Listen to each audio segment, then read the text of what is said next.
God invites us to trust in his wisdom and to worship his character. And as a husband of 3 kids who lost his wife to a year of a hard battle against a very aggressive cancer at the age of 35, there's no spin, there's no rationalizing, there's no words. If you ask me how I'm doing bad. This hurts and it sucks. What am I thinking about? Everything I just mentioned. Not being able to touch her again. Not being able to hug her again. Not being able to hear her sing again. No rationalizing works. If her pain is gone, yes, but I would much rather her be here. No comfort works. No words work. But what is right and good doesn't always mean that it's easy. As a matter of fact, it's often not easy. Sometimes it's soul-crushingly hard, but it's still right and still good. God didn't give Job an answer. He never said, I let you suffer for this reason. That's a hard pill to swallow. God even says, prepare yourself like a man.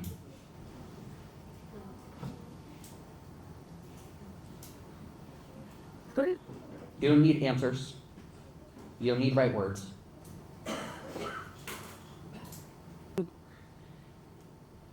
And in this, I'm going to do my best to trust and to worship.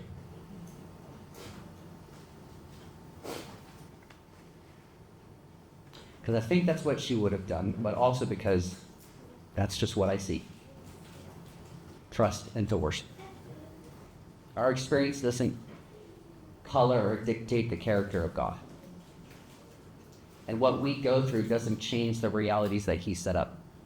They are what they are. And he's still good. God isn't good because he gives you blessings. He gives you blessings because he's good.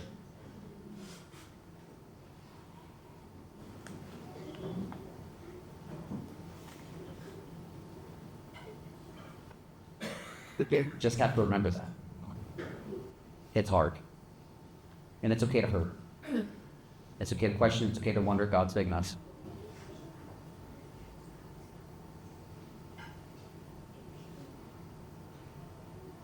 But in this we trust, and in this we worship.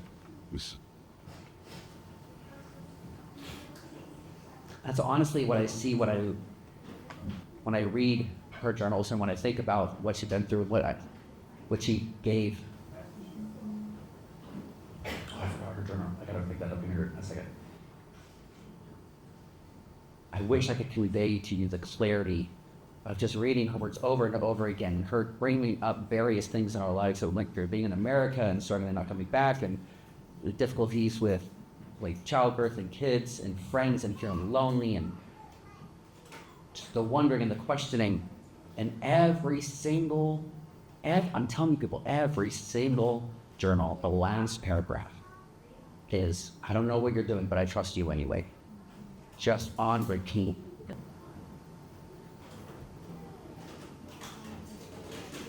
I know that she had lots of struggles with God and engaging with him and interacting with him, and had a lot of place, not necessarily for doubt, because God exists and he's there and that's real, but just a hurt. And it's in that middle of the tension that she ministered from. That's where she gave from. That regardless of what was happening around her, in God's hands was the best place to be. People asked us, why would you move across the country? Why would you go and do missions? Because that is way better than anything we would have designed. Aren't you afraid? No, because we believe that that's what God has called us to do. That is what God has called us to do, and that is the safest place to be.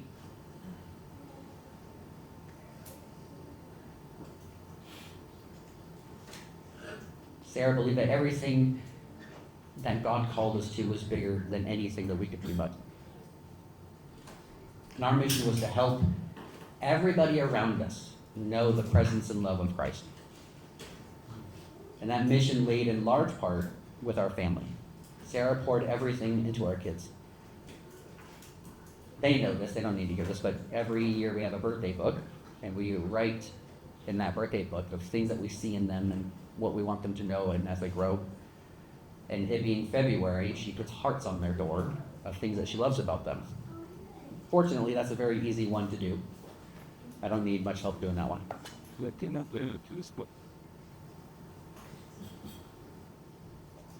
I want to read a part of her journal. And I want to tell you in her own words this reality that she felt.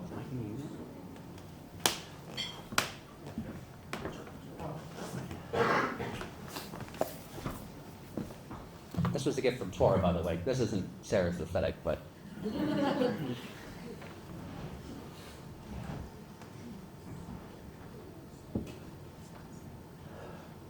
This was her first journal entry from when she was diagnosed.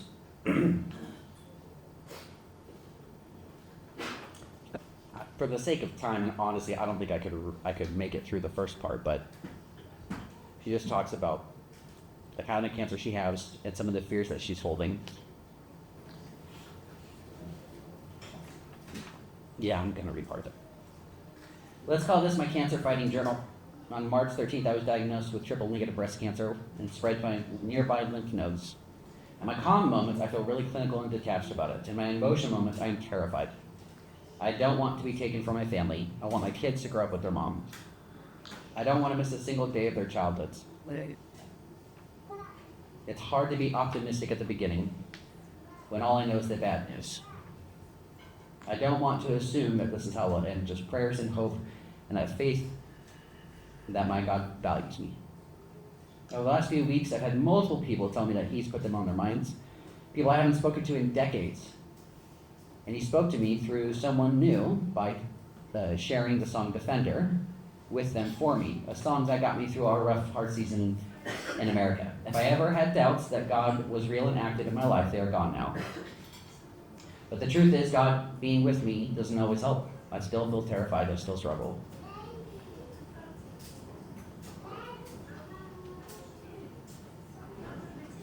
It all feels like too much, and I don't have evidence that anything is working yet. But that's not what I'm afraid of most. I don't want to say goodbye.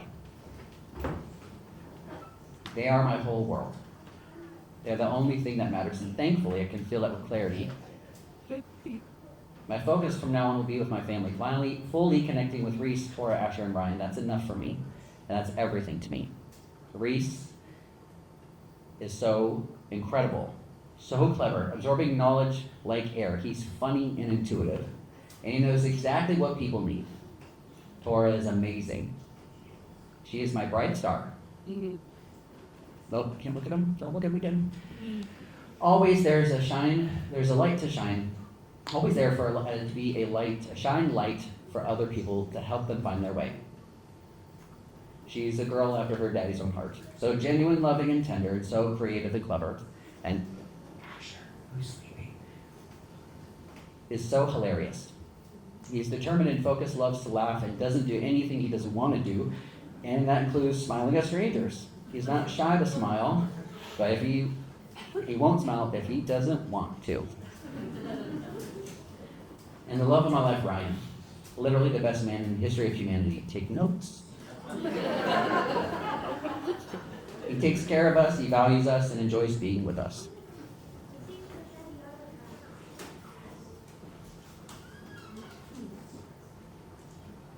We both wish that we could carry this for each other. He is my everything, I adore him, and I can never get enough time with him to be satisfied. I'm so thankful for him, and I'm so thankful for each one of my kids. Tonight, I'm resting in my gratitude for them. Thank you, Daddy. I am yours. Love, Sarah.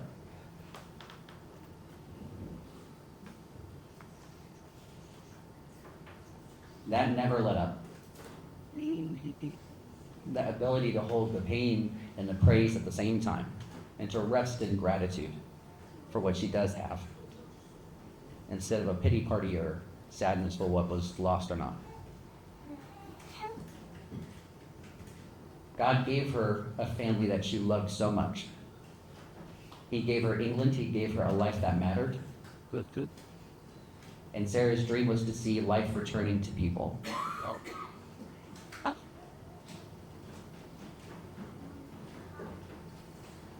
She dreamed that each of us would know that we are valued, that we are enough, and that we are seen. That we are loved by God so much. That's not a small dream. That's the dream she lived, and that's the dream she left for us to carry. To the kids, Reese, Tora, your mom loved you more than she could ever put into words. Children. Children. This is your father speaking. Your mom loved you more than she could put into words. Oh, there she is. She's proud of who you are and who you are becoming. Every word she's written down for you is full of her love, her heart, and her voice, and her prayers for you. She wanted you to chase your dreams, to keep your fire, and to always invite Jesus into your ideas and choices. That's the part I thought I would break down at, and wow, we're doing this. For the rest of us, when we think of her, and I hope you do often, don't think of what you lost. We don't mourn as those who have no hope. Think about what she gave. Oh yeah, no, it's coming. The light she brought, and the life that she spoke over you. Notice that you matter. Notice what matters. Give warmly and give generously. Speak life where others may have spoken death. Refuse to perform and embrace the mess and trust God in it all. That's how we remember her. That's how we honor her. She was valued.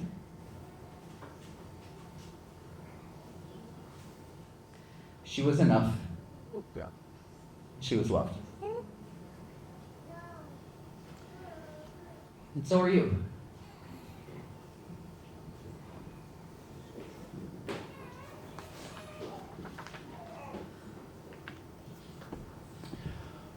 Oh, okay. Reese. You need to help me give instructions. You don't have to. You said you wanted to. Okay, I'll do it. As you know, Sarah loved crafts, and instead of this being a Super Snap Day, we are going to do a craft. On your tables in front of you are these little rocks. At the top, Jennifer mentioned about thinking about something she gave you. It could be a word, could be a picture, could be a phrase, something to celebrate. Hey, buddy. Something to celebrate her or what she left you, what you remember. And then I want you to keep that and think about her and what she gave you, what she taught you, what she imparted to you when you look at that rock. Hey, buddy. What's up? Is that clear? Did I make that clear? Rock, paint, word, thing, picture. Cool. Then what? Oh yeah, afterwards I think we have like a thing. Jennifer's gonna prompt us eventually. Sweet. Thank you all for coming. They didn't want. You